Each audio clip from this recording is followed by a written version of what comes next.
उनकी आत्मा को अब शांति मिल रही होगी, क्योंकि उन्होंने जिस चीज के लिए शहादत दी वो अंत में लक्ष्य पूरा हुआ और किसानों की जीत हुई। कितनी गालियां दी गई इन लोगों को, एंटी नेशनल हैं। अपने देश के किसान एंटी नेशनल हैं? अगर अपने देश के किसान एंटी नेशनल है तो ये सारे जो बैठे हुए हैं उधर वो क्या है फिर? जो गालियां दे रहे थे वो क्या है फिर? वो नेशनल है? एंटी नेशनल हैं, खालिस्तानी हैं, आतंकवादी हैं, चाइना के एजेंट हैं, पाकिस्तान के एजेंट हैं, पता नहीं क्या क्या किसानों को गालियां नहीं दी गई। कभी किसी ने सोचा नहीं था आजाद भारत में एक ऐसा दिन आएगा जब अपने किसानों को इस तरह की गंदी गंदी गालियां दी जाएंगी। और किसानों ने पलट के इनका जवाब नहीं दिया, किसान शांति से बैठे रहे। इतनी हिंसा की गई, इतने वाटर कैनन इनके ऊपर बरसाए गए, लेकिन इनकी हिम्मत के सामने सरकारों के वाटर कैनन का पानी सूख गया। इनकी कीलें, सड़क के ऊपर कीलें ठोकी गई, लेकिन इनकी हिम्मत के सामने सरकार की कीलें भी पिघल गई। बैरियर लगाए गए, सब किया गया इनको, लेकिन इनकी हिम्मत नहीं तोड़ पाई ये सरकार। और अंत पंत में इस सरकार को झुकना पड़ा, इनके अहंकार को तोड़ दिया इन किसानों ने। जिस तरह से आजादी की लड़ाई लड़ी गई थी, ये किसी आजादी की लड़ाई से कम नहीं था। सबसे बड़ी बात यह हुई कि ये किसानों की जीत नहीं है, ये जनतंत्र की जीत है, भारत की जीत है। इस देश के अंदर जो पिछले कुछ सालों से लोगों का डेमोक्रेसी के ऊपर से भरोसा उठता जा रहा था कि यार इस देश के अंदर तो कुछ चलता ही नहीं है, इनकी मेजॉरिटी आ गई है, कुछ भी कर लेते हैं, किसी के खिलाफ भी ये करते हैं, वो करते हैं, रेड मारते हैं, लोगों को तंग करते हैं, डेमोक्रेसी तो बची ही नहीं देश के अंदर। ऐसा इनको भी लगता है। इनसे जब प्राइवेट में बात करो ये भी बहुत दुखी है, ये भी सारे बहुत दुखी हैं वो, लेकिन ऊपर से ऑर्डर आते हैं कि भाई यहाँ पे जो ज्यादा तेज बोलेगा उसको पद मिलेगा। तो इनकी मजबूरी है, पर ये हैं सारे अपने ही, दिल से ये सारे अपने साथ हैं। सो जनतंत्र की जीत हुई है, जनतंत्र में लोगों का भरोसा बढ़ा है बहुत ज्यादा। ये एक तरह से हवन था, उस हवन में हम सब लोगों ने भी अपनी तरफ से एक चम्मच घी का डाला। जब हमारे को फाइल आई हमारे पास कि किसान आ रहे हैं, पंजाब से चल पड़े हैं, बॉर्डर पे पहुंचने वाले हैं, उन किसानों के लिए स्टेडियम्स को जेल बनाया जाएगा, तो मेरे को अपने अन्ना आंदोलन के दिन याद आ गया। उस टाइम हमें भी जेलों में रखा गया था, इन्हीं स्टेडियम्स के अंदर हम भी रहे हैं, हमने भी रातें काटी हैं इन्हीं स्टेडियम्स के अंदर।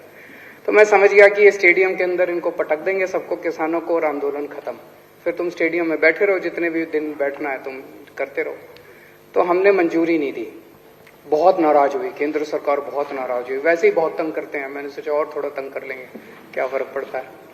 तो बहुत नाराज हुए। बॉर्डर के ऊपर जितनी जरूरत पड़ी, जब जब जरूरत पड़ी, पानी की, खाने की, टॉयलेट्स की, हमने पूरी मदद की किसानों की। तो हमने अपनी तरफ से जो भी हो सकता था पूरा किसानों की मदद की। एक चीज मैं देख रहा हूं, मतलब बेशर्मी की भी हद होती है। जब ये 3 काले कानून लाए गए तो भाजपा वालों ने चारों तरफ वाह क्या मास्टर स्ट्रोक है, और जब ये तीनों कानून वापस लिए गए तो बोले वाह क्या मास्टर स्ट्रोक है।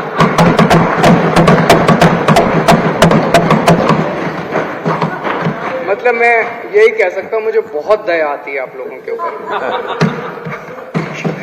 क्या गत बना दी आप लोगों की आपके नेताओं ने।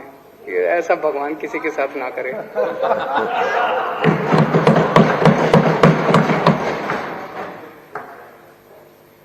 किसानों की जो मांगे हैं, अभी जो पेंडिंग मांगे हैं, हम उनका पूरा समर्थन करते हैं।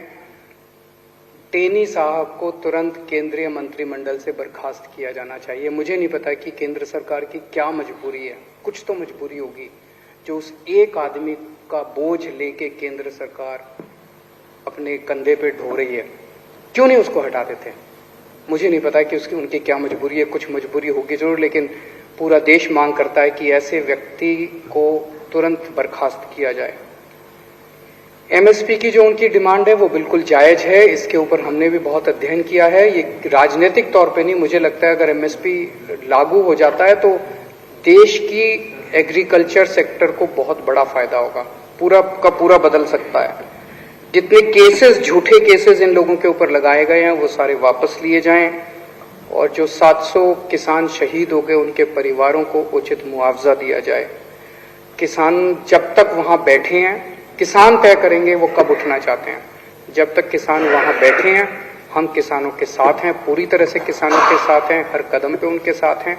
और गोपाल राय जी द्वारा जो यहाँ पे प्रस्ताव पेश किया गया, मैं उसका पूरा समर्थन करता हूँ।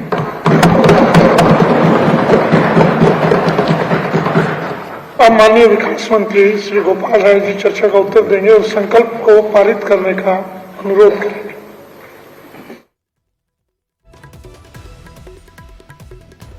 ਤਾਂ ਕ੍ਰਿਸ਼ੀ ਕਾਨੂੰਨਾਂ ਦਾ 1 ਸਾਲ ਕਾਨੂੰਨਾਂ ਦੇ ਵਿਰੋਧ ਦੇ ਵਿੱਚ ਜੋ ਪ੍ਰਦਰਸ਼ਨ ਸ਼ੁਰੂ ਕੀਤਾ ਗਿਆ ਦਿੱਲੀ ਦੇ ਬਾਰਡਰਾਂ ਦੇ ਉੱਤੇ, ਉਸ ਨੂੰ 1 ਸਾਲ ਅੱਜ ਪੂਰਾ ਹੋਇਆ ਤੇ ਇਸ ਦੇ ਉੱਤੇ ਦਿੱਲੀ ਦੀ ਵਿਧਾਨ ਸਭਾ ਦੇ ਵਿੱਚ ਦਿੱਲੀ ਦੇ ਮੁੱਖ ਮੰਤਰੀ ਅਰਵਿੰਦ ਕੇਜਰੀਵਾਲ ਬੋਲ ਰਹੇ ਸਨ ਤੇ ਉਹਨਾਂ ਦੇ ਵੱਲੋਂ ਨਿਸ਼ਾਨਾ ਬੀਜੇਪੀ ਦੇ ਉੱਤੇ ਸਾਧਿਆ ਗਿਆ, ਕੇਂਦਰ ਦੀ ਸਰਕਾਰ ਦੇ ਉੱਤੇ ਇਹਨਾਂ ਕਾਨੂੰਨਾਂ ਨੂੰ ਲੈ ਕੇ ਸਾਧਿਆ ਗਿਆ ਤੇ ਇਹ ਵੀ ਕਿਹਾ ਕਿ ਦਿੱਲੀ ਸਰਕਾਰ ਨੇ ਮਦਦ ਕੀਤੀ ਇਸ ਅੰਦੋਲਨ ਦੇ ਦੌਰਾਨ ਕਿਸਾਨਾਂ ਦੀ। ਰੁਕ ਰਹੇ ਹਾਂ ਛੋਟੇ ਜਿਹੇ ਬ੍ਰੇਕ ਦੇ ਲਈ, ਵਾਪਸ ਆਵਾਂਗੇ ਕੁਝ ਹੋਰ ਖਬਰਾਂ ਦੇ ਨਾਲ।